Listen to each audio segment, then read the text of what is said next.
বিসমিল্লাহির রহমানির রহিম। আসসালামু আলাইকুম।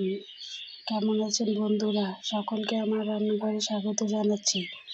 আজকে আমার রান্নাঘরে নিয়ে চলে এলাম নদীর টাটকা বোয়াল ও ফলি মাছের পাতলা ঝোল নিয়ে। সকালে মাছগুলো নিয়ে এসেছি, কেটে ধুয়ে রান্না করে নিয়েছি। এখন চলুন দেখি কীভাবে রান্না করলাম।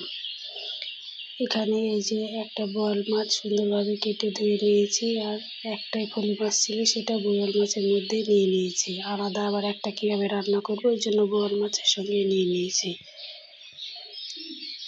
এই যে সামান্য হলুদ আর লবণ দিয়ে মাছগুলো সুন্দরভাবে মাখিয়ে নিচ্ছি। হাত দিয়ে সুন্দরভাবে মাখিয়ে নিলে মাছের মধ্যে লবণ ঢুকে গেলে মাছ খেতে ভালো লাগে। চুলায় কড়াই বসিয়ে কড়াইয়ে তেল দিয়ে দিচ্ছি। এই তেল গরম হয়ে গেছে, এখন ছেঁচকি দিয়ে সুন্দরভাবে চারিদিকে ছড়িয়ে দিচ্ছি। এভাবে ছেঁচকি দিয়ে করে দিলে মাছ কড়াইয়ে লেগে যায় না। এবার একটা একটা করে মাছ দিয়ে দিচ্ছি। বন্ধুরা, আমার ভিডিও যদি আপনাদের ভালো লেগে থাকে তো অবশ্যই লাইক কমেন্ট করে আমার পাশে থাকবেন। আর যারা ইউটিউব থেকে দেখছেন তারা সাবস্ক্রাইব করে আমার পাশে থাকবেন, যেন পরবর্তী ভিডিও দেওয়া মাত্রই আপনারা পেয়ে যান।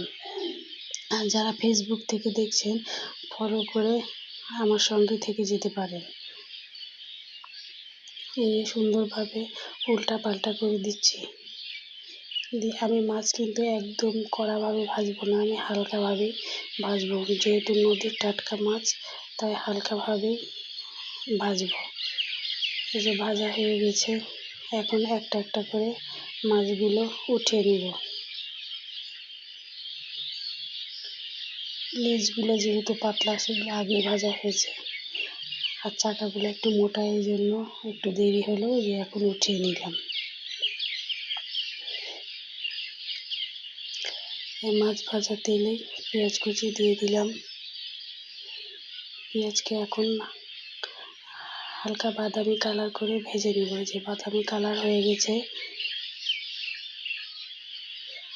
এর মধ্যে 2 চামচ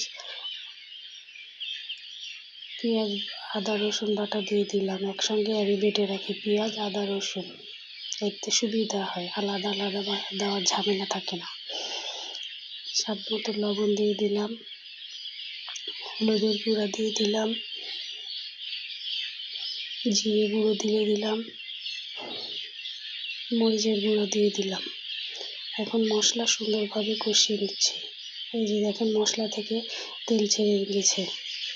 এখন আবার সামান্য পানি দিয়ে মশলা কষিয়ে নিচ্ছি। মশলা যত কষানো যায় খেতে তত ভালো লাগে। মশলা কষানো হয়ে গেছে, এখন মাছগুলো দিয়ে একটু কষিয়ে নিব। এই যে কষানোর মধ্যে, মশলার মধ্যে মাছ দিয়ে কষিয়ে তারপরে পানি দিতে হয়, এটা আমাকে আমার শ্বশুর শিখিয়েছে। আমি বিয়ের পর এরকম পানি দিয়ে ঝোল করে মাছ দিতাম, তখন আমার শ্বশুর আমাকে একদিন বলছে যে এভাবে মাছ কষাও তারপরে পানি দাও। তখন থেকে আমি ওভাবেই করি। মাছ কষিয়ে পানি দিয়ে এখন এই যে টমেটো দিয়ে দিলাম।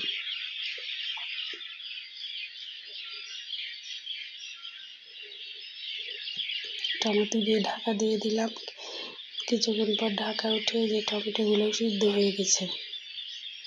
এখন ওপর থেকে জিরে গুঁড়ো আর সামান্য গরম মশলার গুঁড়ো দিয়ে দিলাম। এই যেহেতু পাতলা ঝোল, এই জন্য হলো আমি আর একটু জাল দিয়ে নিব, দিয়ে নামিয়ে নিব।